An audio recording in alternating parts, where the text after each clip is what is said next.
स्टेजवर सांगितलेलं आहे की 307, 324, 326 कोणतेही कलमा लागले तर चालतील, मात्र गद्दाराला सोडू नका. याच्यावर काय? बरोबर आहे ना. ह्या गद्दारांना, ह्या हरामखोरांना निवडून आणण्यासाठी अनेक शिवसैनिकांनी रस्त्यावर आंदोलन केले, अनेक शिवसैनिकांनी अंगावर केसेस लावल्या.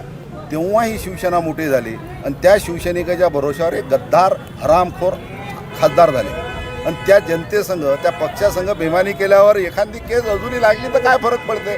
आम्हाला 324 माहीत आहे, 326 माहीत आहे, 307 माहीत आहे. एखादी 1-1.5 महिन्यात बाहेर येते माणूस.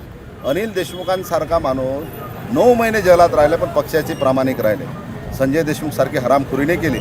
संजय देशमुख 15 वर्ष वनवासात होता, कुत्रं हेपलत नव्हतं संजय देशमुखांना, कोणी विचारत नव्हतं. संजय देशमुखांना मी सावंत साहेबांकडे नेलं, उद्धव साहेबांकडे नेलं आणि खासदारकीची उमेदवारी दिली. आणि असे हरामखोर जे लोक या खासदारांनी हरामखोर केले, या खासदारांना शिवसेनेत त्यांची जागा दाखवतील.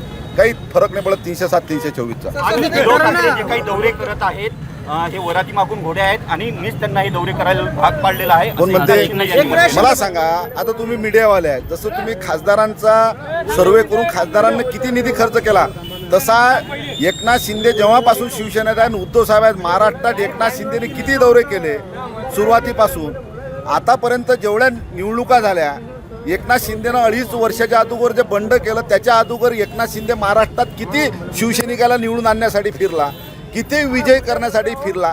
या 6 खासदाराला एकनाथ शिंदे फिरला होता का? एकनाथ शिंदे फिरले का या 6 खासदाराला निवडून आणण्यासाठी? उद्धव साहेब फिरले, आदित्य साहेब फिरले, शिवसैनिक हिंडले. हे काय बाहेर काढतात?